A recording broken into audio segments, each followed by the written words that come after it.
Aloha kids, Mr. O'Neill here, and today our lesson is on catching.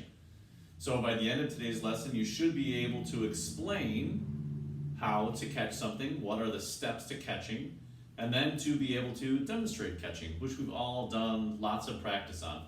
It is so important to practice to learn hand-eye coordination and working together and working on different sides of your body. And catching skills and tossing skills, and it is used for lots and lots of activities and sports and games and recreational games. So I hope you work hard today and practice. So I want to start by talking about the 4 steps involved in catching. The first one is that you always need to start by extending your arms.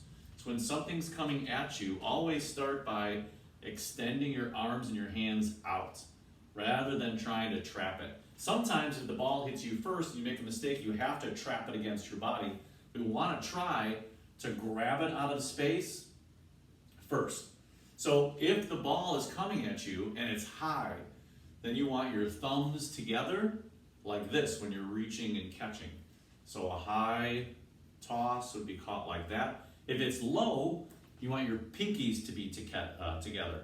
So as the ball comes, your pinkies are together and you catch. The next part is to watch the ball into your hands. You can't take your eye off the ball. So as it's coming, track it with your eyes, watch it coming in, and grab it. And that's part 3. And finally, part 4 is to pull the ball into your body. So as you catch it, grab it, and then bring it into your body. If it's low, catch it, bring it into your body. Reach, catch, bring it in. Reach, catch, bring it in. So those are the 4 steps to catching. Now, what kind of games can you do? Unlimited. It really helps though if you have a partner. So if you're living with your brother or sister, or maybe your mom or dad can help you, that is ideal. If not though, you can still do lots of throwing and catching. When I was younger, in 4th and 5th grade, and I was learning how to play baseball, I would take my glove and my mitt and go in the front yard, throw the ball as high as I could, and try and catch it over and over again. Or I had a rubber ball that I would throw against the garage or the side of the house and practice fielding and catching. It was a lot of fun, and it was a good workout. So some of the things you can do inside, especially if it's not so nice outside, are a lot of activities, just some basic throwing and catching. So this is my left hand, just practicing tossing and catching, watching the ball. I can do the other side. I can go from one side to the other.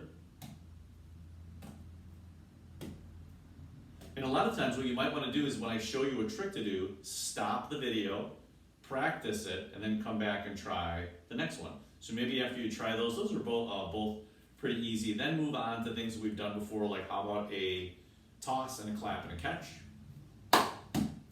Toss, clap, catch. Toss, clap, catch. And then it moves into, well, can I do it 3 times or 2 times? I am very limited by a short ceiling that I'm actually touching right now, so I don't have very much time to catch it. But if you're outside, you can do a lot more things. You have a lot more time to catch it. So I would have to maybe go down on one knee, 3, 4 claps, 5 claps. So you move on from 1 to 2 to 3 to 4, as many as you can do. How many claps can you do? And then how about a toss and turn around? Toss, turn around and catch. Toss, turn around and catch, especially if you got a little bit more room. Go all the way around. Or if you toss, do a 180. Remember, 180 is half of a circle, so it's halfway around, right? So you can toss it over your head, turn around and catch it. Toss it over your head, turn around and catch it. So that's another thing you can do. How about this? Toss, clap, slap, and catch it. And for that one, maybe I'll try, especially if you're inside, take a pair of socks, roll them up, get your own sock catching ball. So I can do a toss, clap, slap, catch. Toss, clap, slap, catch.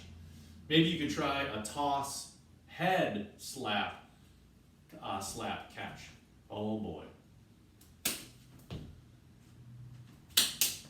Boy, that one is really hard. I just don't have much room.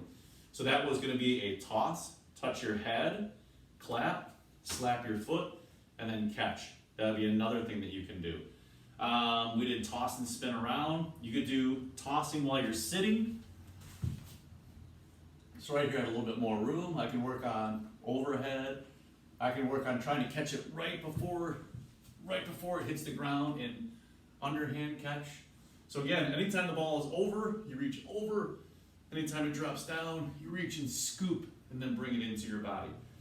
Another thing I can do, and this would be normally outside, you have to have permission. So please make sure you talk to your parents. So if I have this very soft ball, I could practice tossing it against the wall, but hopefully you'll be outside, like against the side of your house or apartment building or wherever you live, or any wall you find. And it would be a toss and a catch. Toss and a catch. Try and catch it on a fly. I can try and catch it on a bounce. One bounce. I can try and catch it on two bounces. 1, 2, catch it. That's called working on fielding. I can work on moving my feet as it comes. Slide my feet, move closer or farther. I can also do curl-ups. Remember this from before? I do a curl-up, I go all the way down, toss it and catch. I do a curl-up, I go all the way down, toss and catch. So many different things you can do with catching. But remember, extend your arms out first.